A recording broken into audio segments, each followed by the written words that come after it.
नमस्ते, मैं हूं डॉक्टर प्रिया भावे चित्तावर और आज हम बात करेंगे कि यदि किसी दंपत्ति का आईवीएफ का प्रोसीजर हो चुका है, एम्ब्रियो ट्रांसफ़र भी हो गया है और अब आज रिज़ल्ट का दिन है और उन्हें पता चलता है कि रिज़ल्ट नेगेटिव है, यानी कि टेस्ट ट्यूब बेबी प्रोसीजर में फ़ेल होने के बाद या नेगेटिव रिज़ल्ट होने के बाद आगे क्या करें।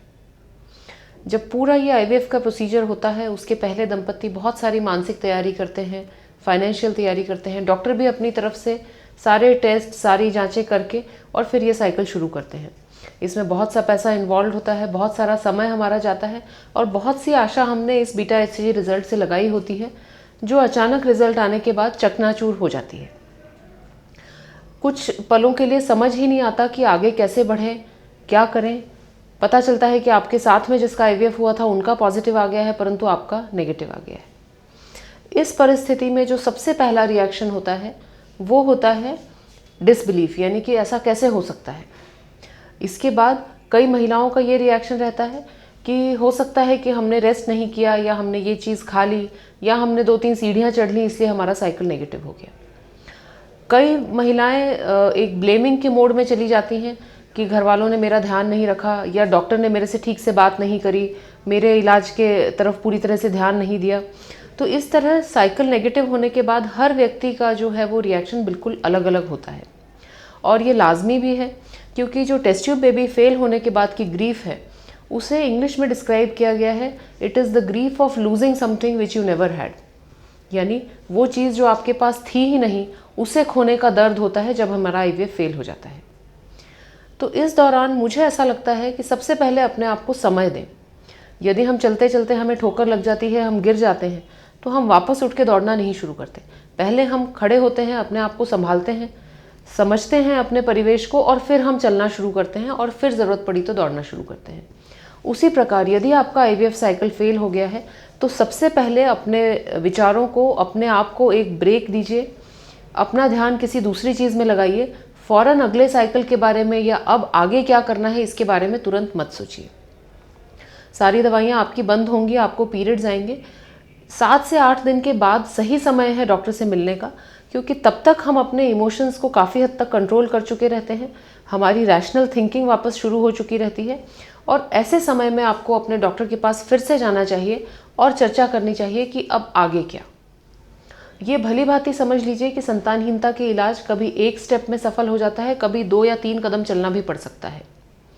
तो इसीलिए यदि आपके एम्ब्रियो फ्रीज हैं, यानी बचे हुए भ्रूण फ्रीज हैं, तो आप 1-2 महीने के अंतराल से इनका ट्रांसफ़र करा सकते हैं और फिर एक चांस ले सकते हैं। यदि किसी कारणवश आपके भ्रूण फ्रीज नहीं हैं, उस केस में आपको ये साइकिल फिर से लेना पड़ेगा।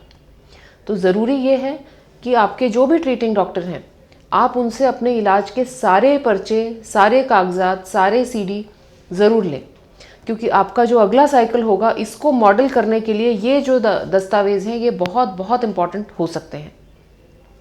दूसरी महत्वपूर्ण बात है कि अगला साइकिल शुरू होने से पहले आप और आपके डॉक्टर मिल के कोशिश करिए ये पता लगाने की कि क्या समस्या भ्रूण की क्वालिटी में थी या ये यूट्रस की लेयर की रिसेप्टिविटी में थी।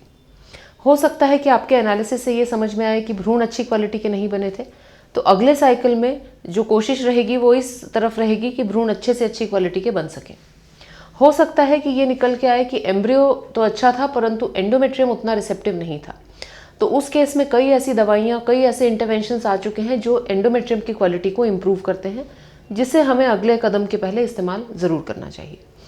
हो सकता है कि ये निकल के आए कि एम्ब्रियो भी बहुत अच्छे थे और एंडोमेट्रियम भी अच्छा था, फिर भी फेलियर हो गया है।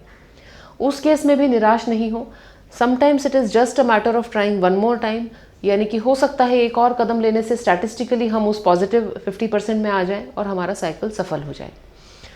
बहुत बहुत इंपॉर्टेंट बात है कि इस दौरान अपना मानसिक संबल बनाए रखिए, क्योंकि यदि हम मानसिक रूप से टूट गए तो इसका असर हमारी शारीरिक हेल्थ पर भी पड़ता है और इसका असर हमारे आने वाले भविष्य में आगे के आईवीएफ साइकिल्स पर भी पड़ेगा।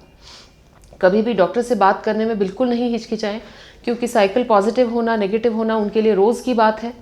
वो ऐसे कपल्स को रोज़ डील करते हैं और उनका काम है कि ये जो नेगेटिव हुआ है इसके पीछे के कारण का विश्लेषण करके और आपको सही तरीके से इसका कारण बताना। कई बार ऐसा हो सकता है कि डॉक्टर आपसे कहें कि हमें इसका कारण समझ नहीं आया, तो उस समय कंफ्यूज मत होइए। टेस्ट ट्यूब बेबी की जो प्रक्रिया है इसमें साइंस अभी भी सिर्फ 50% रिजल्ट दे सकता है, 100% रिजल्ट की इसमें संभावना नहीं होती है। तो कई बार ऐसी स्थिति हो सकती है कि आपके डॉक्टर अपनी सारी विशेषज्ञता के बाद, अपने तमाम जानकारी के बाद भी ये पिन पॉइंट न कर सके कि आपका आईवीएफ साइकिल नेगेटिव क्यों हुआ है। परंतु जस्ट एक आईवीएफ साइकिल नेगेटिव हो जाना हमारे जीवन का अंत नहीं है। जीवन बहुत बड़ा है, एक और कदम उठाइए और आगे बढ़िए। जल्द ही आपके आंगन में भी एक किलकारी गूंजेगी, जल्द ही आपको भी संतान सुख जरूर मिलेगा। धन्यवाद।